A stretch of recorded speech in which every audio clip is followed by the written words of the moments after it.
Good afternoon. This is the informational meeting for the Sioux Falls City Council, and this is Tuesday, July 16th, 2013. I'd like to welcome everybody that's attending today. We are going to start out with a brief committee report for the Public Services Committee, and Councilor Anderson is not present right now, so Councilor Karski, you want to just touch on something or anything? I don't have the meeting minutes, so I didn't have a chance to refamiliarize myself with them, so if I can grab those, I could do that at a later time in the meeting, if that's okay. We'll see if we can pull those together, Jim, if you would, Thank please. You. Thank you very much. City Council open discussion. Is there anything before this council that we need to talk about or anything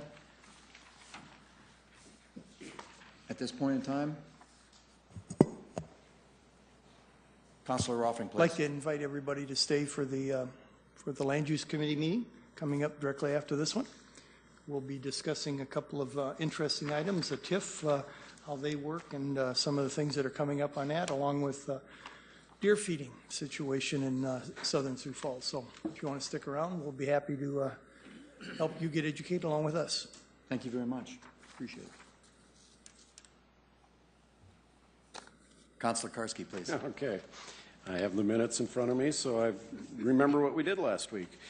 We had a fairly lengthy discussion regarding the sprinkler task force that Councilor Anderson Jr. chaired, and basically we found out that from a ruling from the state fire marshal that we were not in compliance with our local ordinances according to what the state requires us to do. So through a process, we will be bringing up a ordinance for the entire council to vote on so that we can comply with the state law as far as that goes. We also talked at length, found out there's a lot of, or many uncounted private fire hydrants in the city of Sioux Falls, privately owned by apartment complexes, mobile home parks, etc. Kind of left that as an open discussion item. The last thing we talked about is in the future we're going to be talking a little bit more about the taxi cabs and addressing whether we need to do any changes to our ordinances regarding that. So that's still an open item for the Public Services Committee. Great. Thank you very much, and excuse me for putting you on the spot with that, Councilor Karski, but thank you very much. We do have a number of presentations, so I'd like to get going on the presentations. We do have, first up is the June financial report with Director Turbeck, please.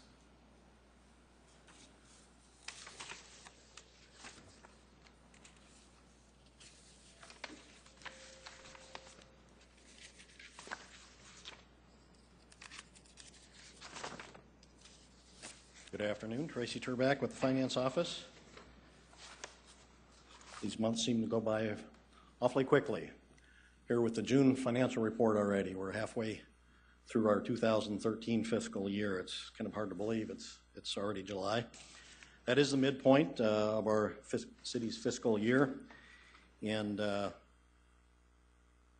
sure from where you folks sit, sometimes these monthly financial updates begin to sound a little bit like a broken record, but that's okay. When the record's playing a really good song, you want to just keep on listening, because the local economy, which I touch on every month, and the city finances on a high level, both continue to be remarkably strong here, and so that's great for me to be able to be here and provide you that happy report each month. Employment continues to be strong. Construction, as you know, is going gangbusters in the community. Retail sales continue to show solid growth, and the city's budget is on track. So we'll review the numbers for you. Unemployment, the latest figures are through May. This graphic shows you 2011 and 2012 unemployment rates here in the Sioux Falls MSA in the blue and the red lines. Then, of course, the green line reflects January through May of 2013. We did see a decrease in the unemployment rate since last month, dropped from 3.5% here in the Sioux Falls MSA down to 3.3%. A year ago, Sioux Falls was at 4%, and 2 years ago at 4.5%. So we've seen continual improvement in the unemployment rate here in our MSA. That 3.3% rate in May compares favorably both to the South Dakota rate, which is at 3.8%, and the national rate, of course, is considerably higher at 7.3%. So the unemployment picture looks very good here in Sioux Falls, and that's an important indicator on the employment side of things. I might also mention that the labor force, the total pool of individuals available to work here in the MSA is also growing. It's up by almost 3,200 individuals from a year ago, and the number of people actually employed is up almost 3,900 people from a year ago. So again, very strong employment picture here locally. Building permits, no big surprise, continue to produce at a very high level in terms of the value of construction permitted. This graphic shows you on a cumulative basis, starting in January at the top and adding each month's activity. And again, it compares 2011 in blue and 12 in red with the green bar that reflects the year-to-date figures for 2013. And you can see that from January through June of 2013, we're out almost to $350 million of construction permitted for the first half of the year. That's nearly a $145 million increase from the same period of the first half of last year. So it's continuing to show very strong growth in the area of construction, 71% increase from the first half of 2012, and 169% increase over the first half of 2011. So incredible numbers in looking at the level of construction activity. We also look at sales tax data, as you know, each month. This graphic shows you on a rolling 12-month basis what the growth rate is in our general sales tax. Over the past 12 months, we've seen general sales tax revenues increase 5.9%. That's excluding the audits that the State Department of Revenue conducts and collections that they make from audits, but the basic growth rate is running at 5.9%. And as you can see on this chart, 5.9 is as high as it's been over the last 24 months. So again, looking very, very solid in general sales tax revenues. We also look at the entertainment tax. This sometimes we can look at that as maybe a little better indicator of the level of discretionary spending that people are willing to do. That is, over the past 12 months, growing at a rate of 5.3%. Again, that excludes audits. We don't see a lot in the way of audit collections from the state, but they do occasionally audit establishments that are in this particular industry. Last month, the growth rate was at 5.1%, so we've seen it improve a little bit from last year. That is, this was running considerably higher, as you can see in the graphic. About the time the year ended in 2012, we were over 7% growth. That's moderated some, down to 5.1% last month, and now back up to 5.3% this month. So we'll continue to watch that to see if that's bottomed out now or just where entertainment tax revenues will go. But again, at 5.3%, that's certainly a very respectable rate of growth in that sector. A high-level view of the overall general fund picture, general fund revenues at the midpoint of the year. We've recognized $65 million of revenue in the general fund. That's right at 50% of our budget, which is exactly where we were a year ago at the end of June, at 50% of our budgeted revenues. So we continue to be very much on track with our general fund revenues. That's up $4.4 million from a year ago, or about 7.2%. So for the first half of this year, our revenues came in 7.2% higher than they did the first half of last year.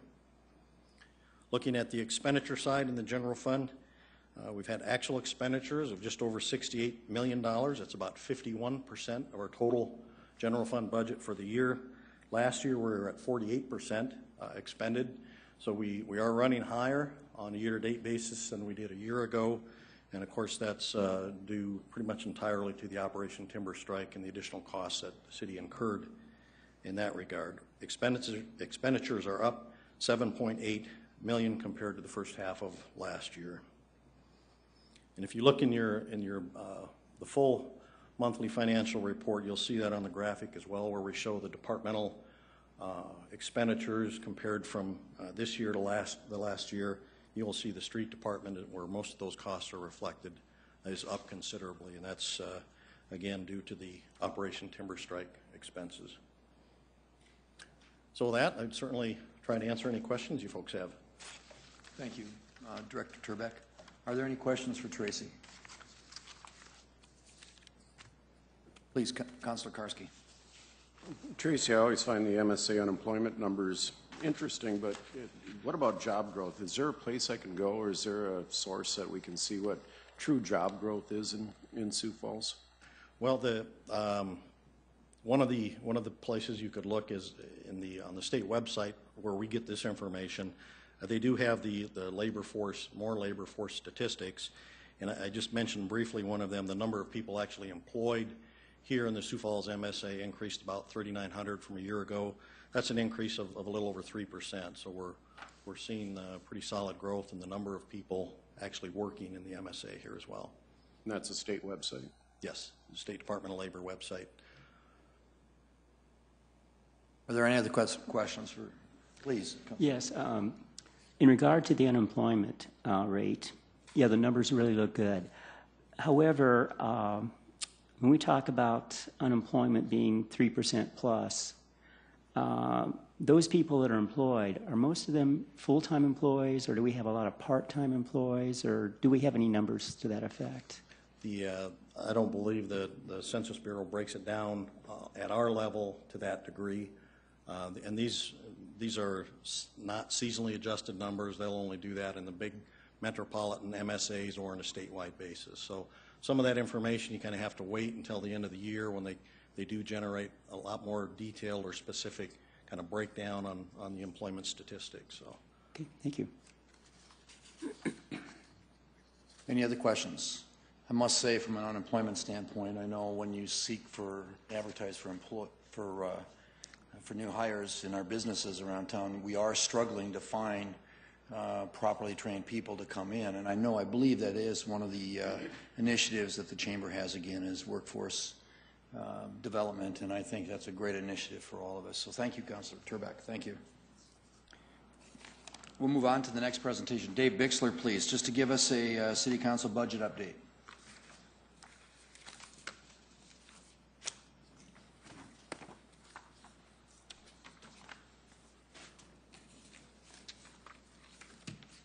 Dave Bixler, council staff. So this is a Q2 year-to-date where we're at through from the council's budget, which encompasses the audit committee, city clerks, and the city council. From the personnel services, personnel expenses side, we're at about 47% to budget, which is pretty good, seeing as we're 50% through the year. And then our other operating, we're at 65% to budget. And I'll get into a little bit more detail of the different divisions. And in total, we're at 52% year to date. So looking at the audit committee, the personnel services came in at 45% year to date.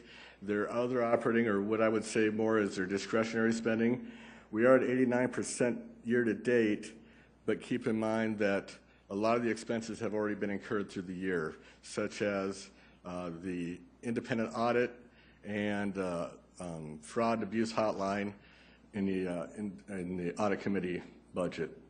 Also in the training and education, we've had two of the auditors have training for peer review coming up later on in 2014, and we'll have that budgeted. Looking at the city clerk's budget, 47% to year to date on personnel services side of things. On the other operating side of things, our professional services are mostly our Argus Leader legal notices and some county fees. And then on our supplies and materials, the majority of that expense is our Sire or Highland software. And so year to date, we're at 46% in our discretionary spending. And overall, in the city clerk's budget, we're at 47%. City council, 48% on the personnel services year to date. And then in the other operating, the discretionary, the biggest hits we have are in the training and education, which is our municipal league fees, dues that we pay for that, and also the National League of Cities. The one is $45,000 and the other one is $11,000. And we also have money budgeted in a training and education line for the National League of Cities conference coming up in November. So again, overall the budget came in at 52% year to date. And then I just want to say that the 2014 council budget presentation is the last item on tomorrow night's agenda at the working session. And I believe you sent out a copy of that? Yes. Yep, okay. Yes. The agenda for that you've given out already? Yes. Great. Are there any questions for Dave? Thank you, David. Yep.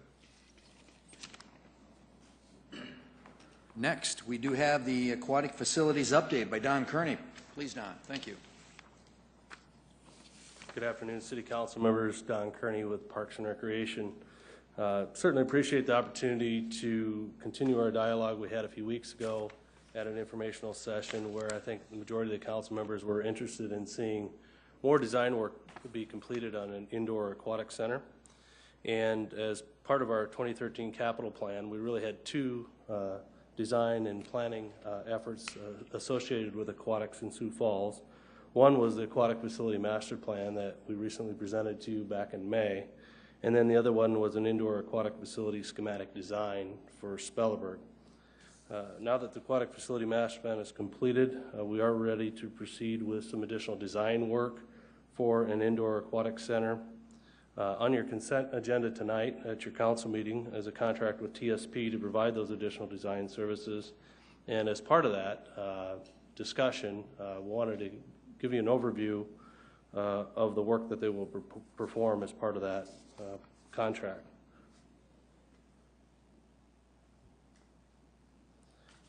Purpose of the project that we have worked on with TSP is to educate and inform the community on the conceptual design of an indoor aquatic center at Spelleberg.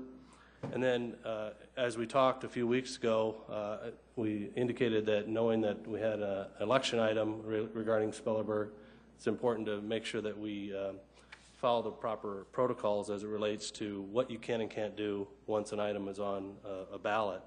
And so based on the feedback from Dave and his team, due to the pending election in 2014, he really recommends that we also do an outdoor facility as well versus just an indoor facility to make sure that we present both options.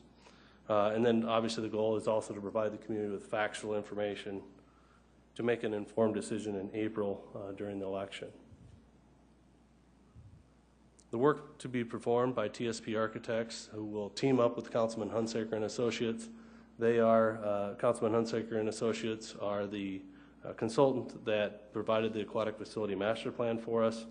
And what they will do is provide preliminary space programming for both options. They'll also provide conceptual drawings of indoor and outdoor facility options. They will also provide Spelleberg Park master plan options in both scenarios. I think it's important for everybody to realize how the park, how those facilities be located within the park, whether it be an indoor or outdoor facility. And then we'll also be able to do some three-dimensional digital models that, again, will be provided for both options. The conceptual designs will be based on feedback from the various focus groups and community meetings during our aquatic facility master plan process. As many of you were involved in those meetings and attended those meetings, we had hundreds of participants and over 20 plus groups represented that had an interest in aquatics in Sioux Falls. Would also involve using recommendations out of the aquatic facility master plan.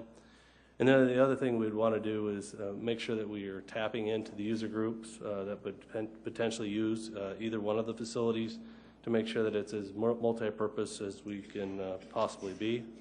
And then obviously with having Councilman Hunsaker and Associates and TSP involved, Councilman Hunsaker obviously has done aquatic facility planning and design across the country in many, many applications. We'll have their ability to use their expertise as well as TSP who have also constructed aquatic centers and obviously want to take advantage of any trends in the industry as well.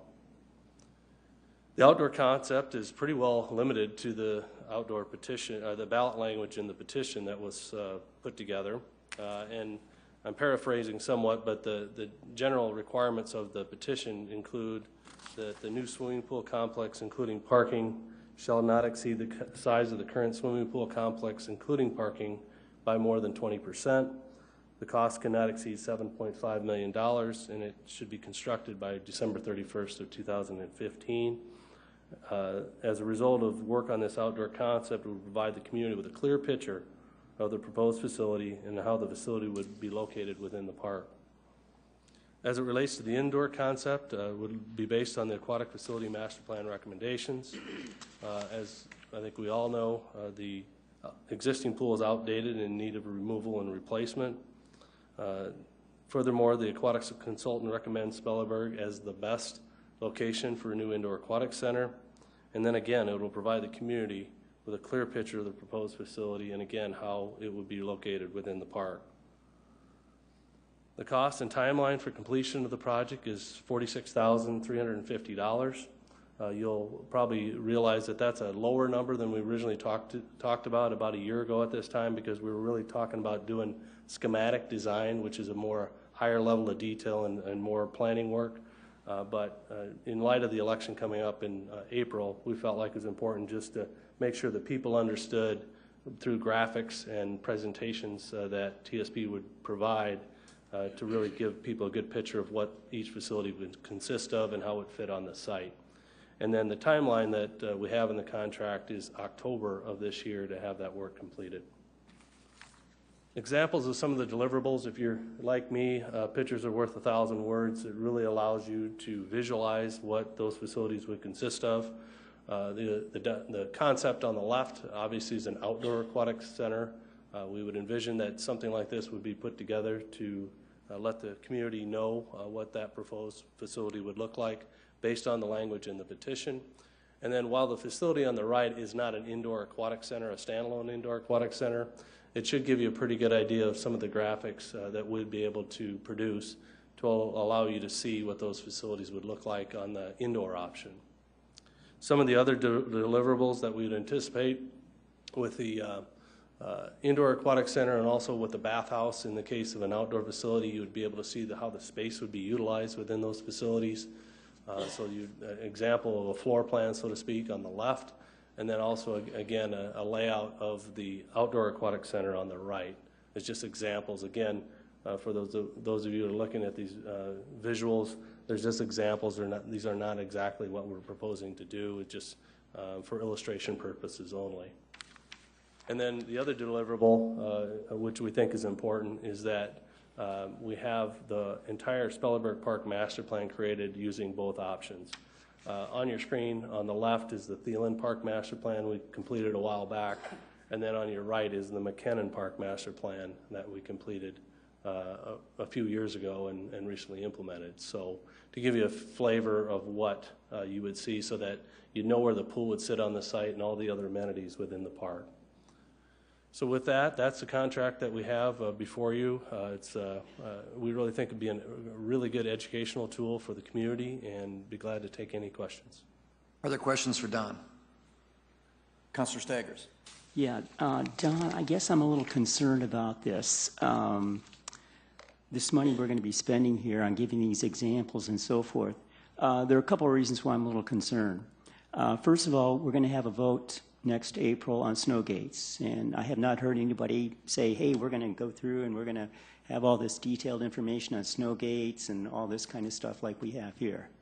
That's one reason. And then a second reason is because the last time that we had the citizens vote on a pool, we didn't have anything like this. It was kind of like vote for an outdoor pool and that's it. But now we're getting all this additional detail and spending of money. Can you say something about the difference between, when we, a number of years ago, the citizens voted for the outdoor pool and what's going on now? Yeah, I believe the feeling is that the more information we can provide to the voters prior to the election, I think the more informed and educated they can be on exactly what we're proposing to build, I think can only help the constituency that will ultimately vote in April. So it's really about education and providing as much information as we can. But the vote we're going to be having in April is just about an outdoor pool. It's nothing about an indoor pool at all. But we're having indoor pool information and also outdoor pool information. So we're talking about an indoor pool when we're not even voting on that next April. But I think from our perspective, at one point, there was an extensive conversation about an indoor aquatic center at Spelleberg. I think we've talked about that at length for many, many months. It's been in the paper extensively, and so I think people will likely be curious as to how does that play into the picture, I think. Yeah, once again, that is my concern. Yeah, we've been talking about an indoor pool a lot, and now we're continuing to do this, even though we're not going to have a vote on an indoor pool. It's going to be an outdoor pool, whether yes or no. Mr. Yes, Councilor Roth. I think Councilor Staggers is, it is, if not directly, indirectly, a vote on whether or not we want an indoor pool or an outdoor pool at Spelleberg. And without having, I think even you would agree with that, and without having some kind of picture or design of what those concepts would look like, it would be hard for people to understand what they're really voting for. You know, we've done some traffic studies, we've done all these kind of things, and for even, you know, that we all need to have information to make good votes. And right now, I don't think we have all the information that we need to do that. And so with this kind of information, it'll just make for a better informed public so that they can make that vote. Councilor Aguilar, please. Don, those dollars were put in last year's budget. They're fewer dollars, but those dollars, that was the wish of the council last year. Is that correct? That's correct. Thank you. Don, if I might ask, the plans again, the vote is on to have an outdoor facility there. And part of the question is the pool that we have already that is there that needs to be replaced does not meet certain criteria that we have to build a new facility under at this time. So we can't replace, correct me if I'm wrong, one box with a box that looks exactly the same. So part of the purpose of doing this is to give people, based on the petition and the information that's in the petition that's going to the vote of the people, is to give them what that facility would look like in that park based on a redone master plan for Spelleberg Park and what it would actually look like. Is that not correct? Yeah, and certainly since 1969, a lot's changed in rules and regulations. Federal law, Americans with Disabilities Act just came into play, and obviously you can't build the same kind of pool that's there now. That one's grandfathered in, but any new facility would have to meet all current codes and standards, those industry trends and standards. And so it has to have zero depth entry. It has to have a variety of those different accessible features. And then obviously the trends in aquatics have changed a lot in the last 40 years. And so it is going to look different, whatever we build there for an outdoor aquatic center, because just the rules and regulations that govern those facilities has changed. Good, thank you. Are any other questions for Don at this time? I believe that there are, yes, Councilor Karski. I don't know if this would be the appropriate time for this, but I guess from a legal perspective, and I always like to hear from our attorney, what is permissible with an election like this? Are we allowed to provide information on both options? Is that something that can be addressed? Please, Dave. Yeah, thank you, Mr. Chairman. Councilor Karski, in looking at both the state statute and the city ordinance, which are, the ordinance is almost verbatim from the state statute, we are not allowed to expend public funding to advocate for the adoption or defeat of a ballot question, but you are allowed to expend public funds to educate or inform voters on an issue. In South Dakota, we just don't have any case law from our state Supreme Court that tells us this is the plan to follow, this is what you can do. But certainly in looking at several other states, it became very clear that in terms of when there's a large capital project, a large infusion of capital money, that other local governments were expending public funds for conceptual designs and drawings and showing voters what the options were. And the courts in those states were almost universally saying they recognize the reality of the situation, that the voters need to be informed on what their options are and be able to make an informed and intelligent choice. And certainly a lot of the cases were even dealing with just whether a building should be built, and just that one design was even being paid for. And this is a bit more unique where we have two options, but certainly it fits with that same analysis that it's recognizing the reality that we need to have the presentation to the voters of both options. If you do an outdoor pool only, you're excluding an indoor, or vice versa. So in this instance, you would be expending $46,000 to educate the public on, here's the options, here's conceptually what these will look like, and then allow the voters to make their decision. Councilor Jameson, please. You know, very interesting. This reminds me of the event center. But then I was just kind of going through this in my head. But the difference is that the council asked for that election to occur, and we asked. But in this case, with the initiative that's coming forward, is brought forth by the citizens.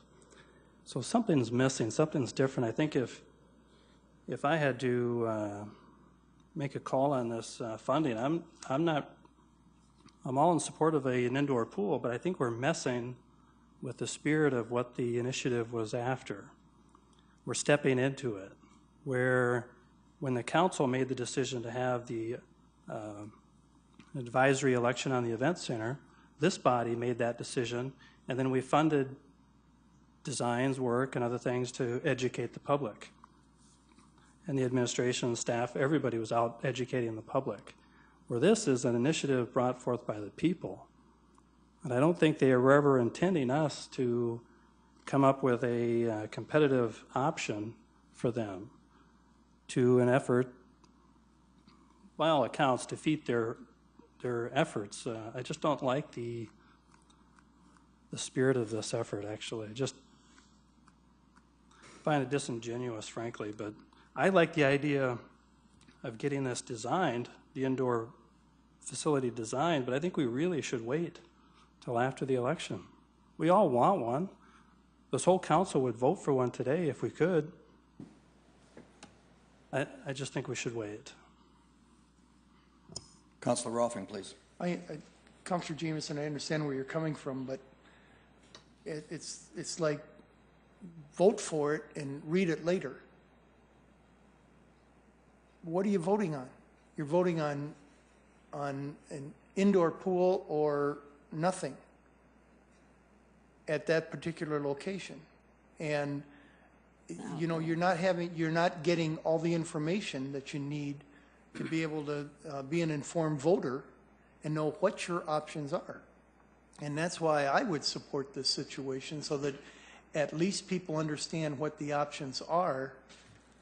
That's not going to hurt them. Too much information is not going to hurt them, and hurt you and I either from that standpoint. So I think I understand where you're coming from, but I also think that the amount of information that people have, again, we can't be out promoting it. We can't be out using it to promote one side or the other, but we can get the information to them. So I think from that standpoint, it's a good move. Councilor Staggers, please. Yeah, that's a concern. Are we promoting this by spending this money here to come up with these various designs for an indoor pool, when, once again, the election is not even about an indoor pool? No, it's not. It's not just for an indoor pool, it's for both pools. That's right, but I'm focusing on the indoor pool. And the petition was for an outdoor pool. Nothing about an indoor pool. So what we're doing here is we're helping to finance the opposition here to an outdoor pool, and for those people who want an indoor pool. Now, I don't think the city should be doing that at all. Absolutely no, especially because of the state law that we have. But for those people who feel we should have an indoor pool rather than an outdoor pool, especially the swim clubs and so forth, they'll probably be out there campaigning against the outdoor pool. So there will be opposition. There will be information presented. And, you know, once again, we were talking about all this information that's going to be provided here. Yeah, there's some information. It's costing us some money. I'm not sure you know, if it's really that much information. But we should not be doing this. We should not be violating the spirit of the state law. Thank you. Any other questions? I think the chair will make a statement here, too. I have to respectfully disagree with Councilor Jamison, too. And the reason for it is that the City Council did request an aquatics facility study. The study came back and indicated and showed where we were with our outdoor facilities that we had available. It also indicated that we lacked in an indoor facility. It also indicated and suggested that the best place to place that facility was at Spellerberg Park. The neighbors in the area disagreed. They have the right to do so. They came and they filed the petition, and now the petition is before us. For the people to vote on this, it is my opinion that not only do we need to vote on an outdoor pool, but, for example, what is that pool going to look like? Underneath the new regulations that we have from the feds, certain ADA requirements, zero depth, a number of other things have to be met. So what will that pool actually look like based on the criteria put forth in the petition? We also requested from the City Council that an aquatic study be done, and it was recommended that an indoor facility be built.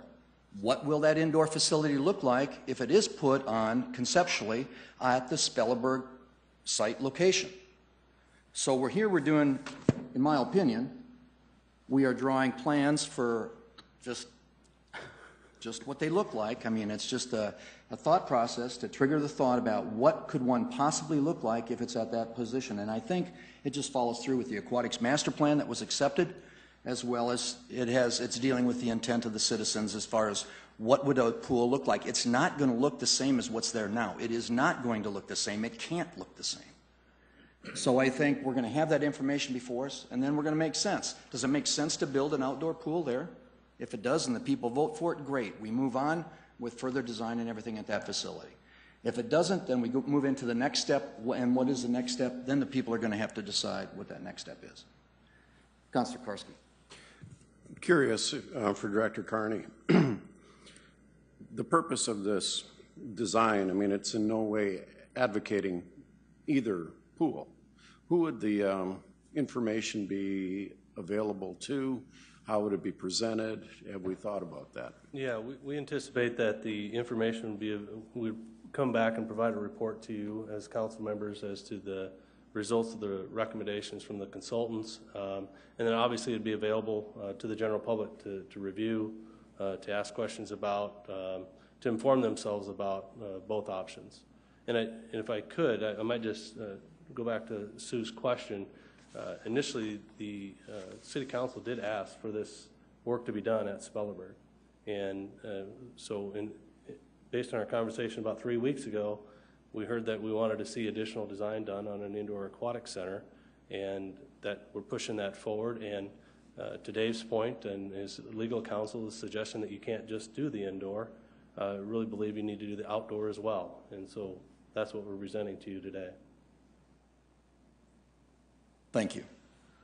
Thank you, Director Crane. Thank you. This is, I believe, also a little bit of a subject that we have on our work session tomorrow with the funding that's put into the CIP, and we anticipate some additional questions coming forward on that from the council. And I've asked Director Kearney, or representative of the department, to be present to answer any additional questions that we might have at tomorrow's work session. We'll move on to the fourth report that we have here, the changes impacting local housing and service providers, and I believe we have Stacy Teason here.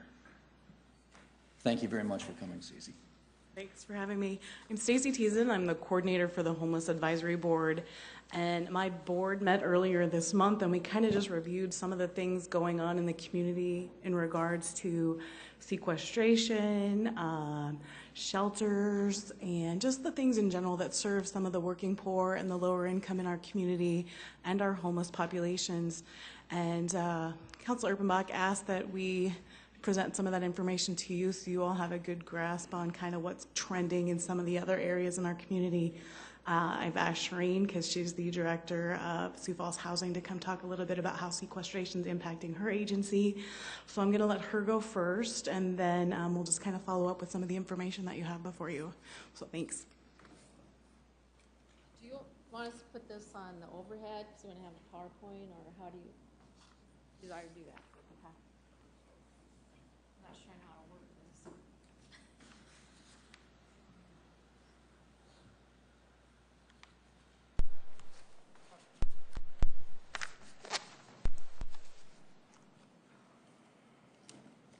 Okay.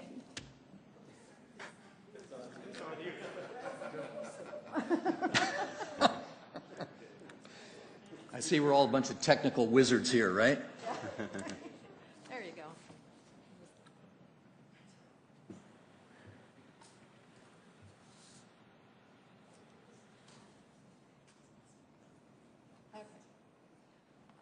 If we could have you introduce yourself, please. Okay, yeah, I will. Okay, I'm Shireen Ranch. I'm the Executive Director of Sioux Falls Housing and Redevelopment Commission.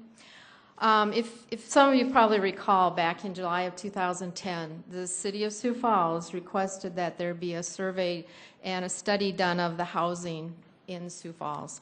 And that city housing needs assessment determined that there is a huge need, a pent-up demand for housing for persons making less than 50% of the area median income. And it said that low-rent housing options have not kept pace with the growth of low-income households. Well, so now we're in 2013, 3 years later, and that situation hasn't changed. If anything, it's gotten worse. And I've put together some information here on to help you out when we're talking about 50% of the area median income or 30% of the area median income. As a reference, at the very bottom of that page you handed out, I've got what those income limits are. So, for example, one person working full-time making $11.75 an hour is 50%. It depends on the number of people in the household. A survey twice a year, the South Dakota Multi-Housing Association does a rental vacancy survey of Sioux Falls. That survey, the last one done was in January of 2013, and that showed that there's 4.21% vacancy across all types of rental units in Sioux Falls. And it doesn't matter if you're low income, if you're higher income, they're struggling to find rental units. In July of 2010, when the housing study was done, the vacancy rate in Sioux Falls was 11%. So there's been a huge change there. Now, the vacancy, though, in the properties that are actually subsidized housing, where people pay rent based on income and the federal government subsidizes, that's only 2.3%. So that's telling you there's a huge demand there. If you look at the fair market rent in Sioux Falls, and fair market rent is the federal government uses that term, it's basically it's the 40th percentile of a standard rental unit in the metro area, and that metro area includes 4 counties, Minnehaha, Lincoln, McCook, and Moody counties. In order to afford the fair market rent for a 2-bedroom unit, which is $681, you would have to work full-time and earn $13.10 an hour. However, in Sioux Falls, the average wage of local renters in Sioux Falls is $10.80 an hour. So someone earning that much, paying 30% of their income, which is a standard as what you should be able to afford for housing costs, can afford a 2-bedroom that rents for $561. Now, so there's people that are needing assistance because they can't afford to pay the full rent because their income's not high enough. So many of those come to Sioux Falls Housing looking for rent assistance because we do receive federal dollars to provide rent assistance from the Department of Housing and Urban Development. However, the amount of funding we get is very limited. We can only get so much funding a year, and it only helps so many families.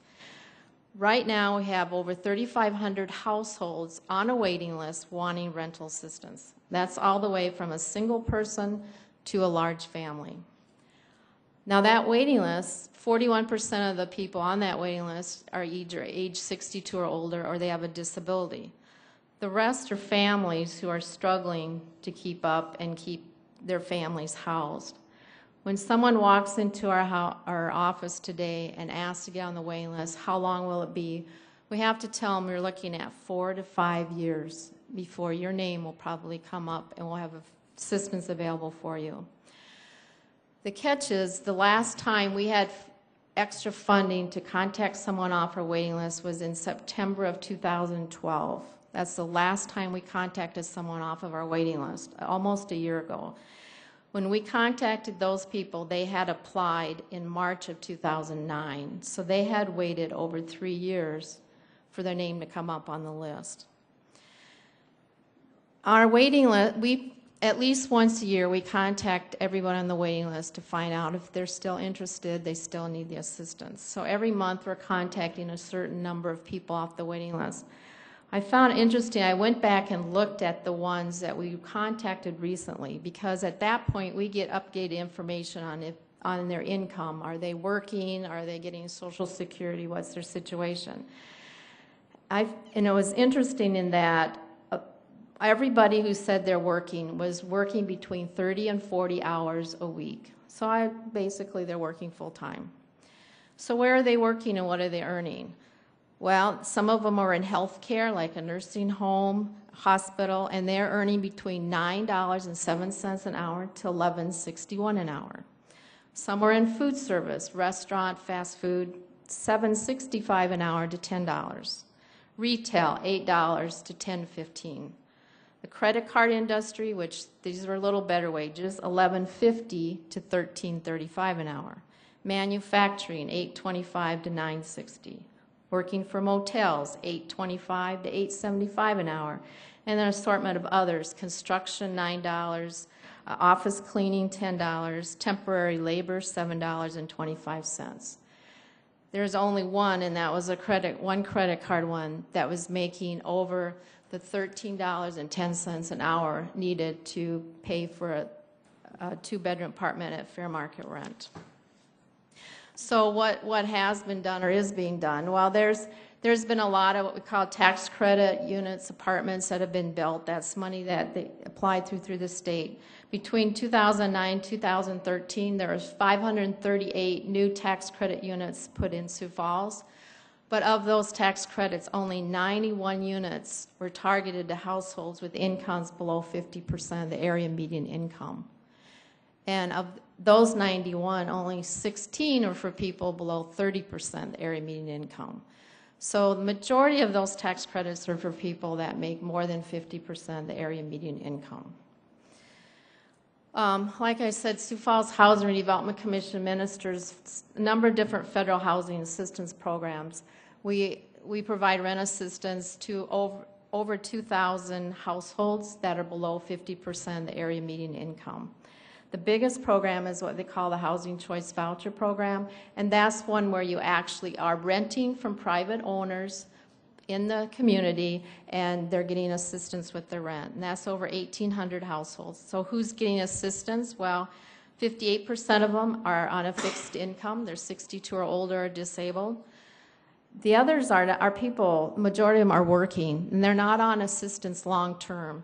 61% of the people getting rent assistance have got assistance for 5 years or less. So they aren't not long term, needing assistance long term. They just need it short term. And then there's various other programs. Some are targeted to specific populations, like people who are families who are homeless. Public housing, there's 25, and then there's also an additional 1,400 units of subsidized housing, the HUD subsidized, which that vacancy survey looked at. There's about 1,400 units that are actual subsidized apartment complexes. Well, the situation is unfortunately not looking good because of the federal sequesters that are in place.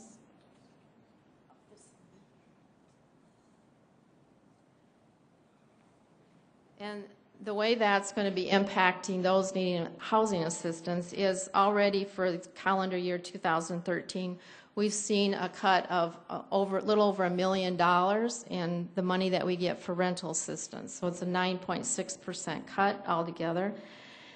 For this calendar year, we'll be able to continue to assist the people we're currently assisting because we do have some reserves, but those reserves will be pretty much gone by the end of the calendar year. So for fiscal year 2014, at this point, we're being told the sequester will probably remain in place. Of course, we don't have a federal budget yet. But if it remains in place, our funding remains $1 million less, there'll be 185 fewer households that we're going to be able to provide rent assistance to. In addition to reducing the amount of rent assistance we have available, it also reduces the amount of funding available to administer the program. We're actually getting 69% of what we should be getting to administer a program properly. And then other federal programs that HUD has impact, which also impact people needing housing, and that's a program called HOME that comes to Sioux Falls Community Development. It also goes to South Dakota Housing Development Authority for the state. And those home funds have been used to provide temporary rent assistance for homeless families, been used to fill in gaps for housing development units, so that you can have some apartments that are affordable to the people that are below 50%, like at 30% of the area median income. And it's also impacting the federal homeless programs, including in Sioux Falls, there's Heartland House gets funding from the federal homeless programs. There's funding for people with severe mental illness for rental assistance, and including even funding goes to emergency shelters like St. Francis and Children's Inn. So that's kind of the extent of the housing piece of it, and there's other impacts which I'll let Stacy continue for those.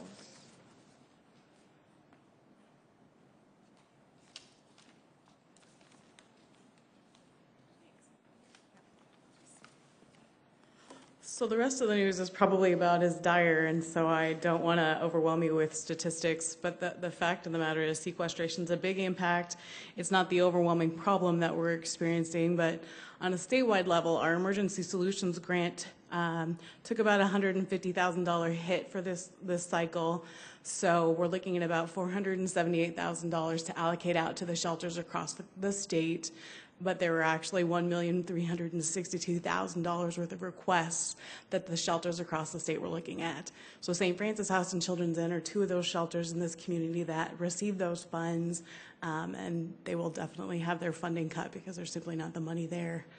So part of this then is just kind of go through for you guys to understand that the beds, the capacity, what's been going on, and I know we're kind of out of time, but I just wanted you to have a general picture of what things are going like and what kind of the policies have been changed then because of the increased need and the fact that some of these agencies simply just can't keep up. So I try to get it as current as possible, and like in St. Francis House's case, they have 1 female bed, 5 male beds, and 1 family unit open. Family units are basically, they cycle through, they have to get a family ready to move in, so it's not going to be open very long. On a regular basis, they get calls for food, for rent, for bus passes and diapers. They do about 55 to 60 lunches a day for sack lunches for people who drop by and need something to eat. Children's Inn's numbers are the most scariest, so I just kind of want to make sure we get those covered for sure on this presentation. But if you look at those, the last 111 days in a row, they have been over capacity. They have capacity for about 34 people, and they've consistently run 48 people in shelter every day. So you just look at people who are experiencing one of the worst crisis times in their life, and they aren't able to kind of maybe just be able to breathe and relax a little bit. They're actually being forced to double up in a room with another woman. And so the stat there is in the last 386 days, women have had to double up in rooms 300 of those days, or 78% of the time. So it just kind of makes the whole processing through your situation a little bit more challenging because you just don't have time to breathe. Union Gospel Mission is an interesting one. They actually have room for 70 men on their male side, and they've actually been over capacity for the last several months, so much so that they've considered a new policy decreasing the number of days that people can stay there. People just aren't moving through. Part of that, of course, is an affordable housing issue. It isn't a job issue. You guys talked about it earlier with our MSA and the jobs available in the community. It's just a lack of being able to put the housing with the income that these people are capable of affording. So some of that. The Arena Motel, just keeping them, they do amazing work for us, and they have 26 units over there, and at present you can see that they had 7 families with 12 children staying there, 9 adults looking for permanent housing, all of them working at some level or capacity. Community outreach is experiencing some crisis. Good Shepherd Center, that one's been a focal point a little bit for some of this stuff in regards to what's going on downtown. So they've actually done a couple different things, which is adopted a new policy and put some no trespassing signs up that they've actually had to enforce a couple of times. And then they've also chosen to stop allowing people who are seriously inebriated into their building. That's not what they've done in the past. They've always allowed people in as long as they were being pleasant. So this is a new change, and when you look at the temperatures outside, that could be a little bit dire for people who are used to being able to come into the comfort of the air condition of the Good Shepherd Center. But we respect their right to make those changes because they also serve families. So just being able to put some boundaries in place, those are the changes. The banquet actually started adding breakfast 5 days a week. They had been serving it 3 days a week in June simply because of an increase in need. And I just like to focus on kids because everybody feels bad about kids. But 352 kids came for breakfast in June to the banquet. And then just because I don't know that you guys saw the total for the end of the year for the warming site, obviously the city put money into the budget to help with the costs, to defraying the costs of that. It did an amazing job. It opened for the first time in December, and it actually stayed open through half of April, which is longer than it's done in the past. So they actually had 6,142 nights of lodging. So just adding that all together compared to last year, which was about 3,000, they doubled the number of people that they served over the course of the winter. It's a vital service that we provide, and they can house up to 75 to 80 a night, and they pretty much reach that capacity in some of the coldest nights. So just some of the trends and the agencies that we're seeing. These are obviously not all of the service providers, and I'm not trying to leave anyone out intentionally, but just so that we're aware. I mean, these are some of the people that presented at my board meeting, and so I just wanted to convey the same information out to the community. And then there's the South Dakota Criminal Justice Initiative. This one was in the paper the 1st of July. I know it's caused some angst for some of the community service providers because no one really knows just exactly what this means. So we've talked a little bit about how many people might this be? Are they getting released from the jails, the prisons? Are there going to be a massive influx of people into the community that's going to make our housing situation even more dire? And the answer to the question is we really don't know.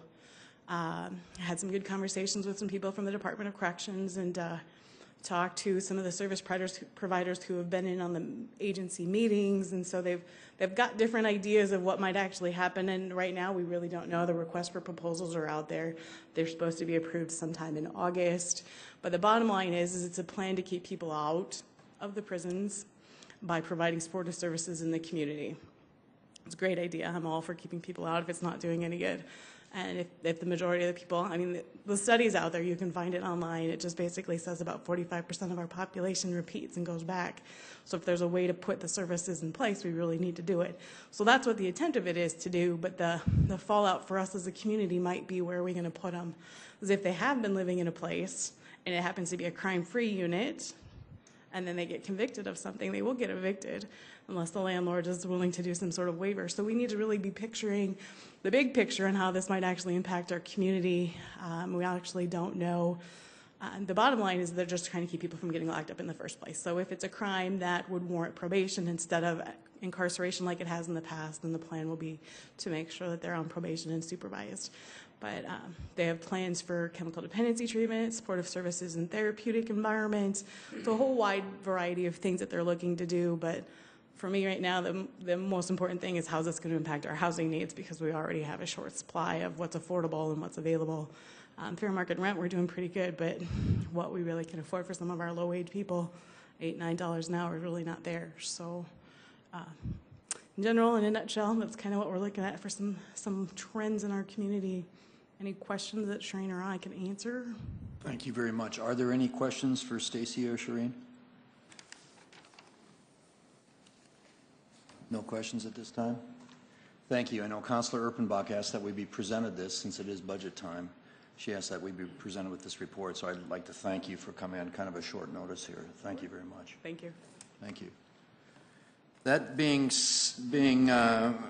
ended, is there any other business to come before this council at this time? There being none, I will remind you that we do have a committee meeting coming up.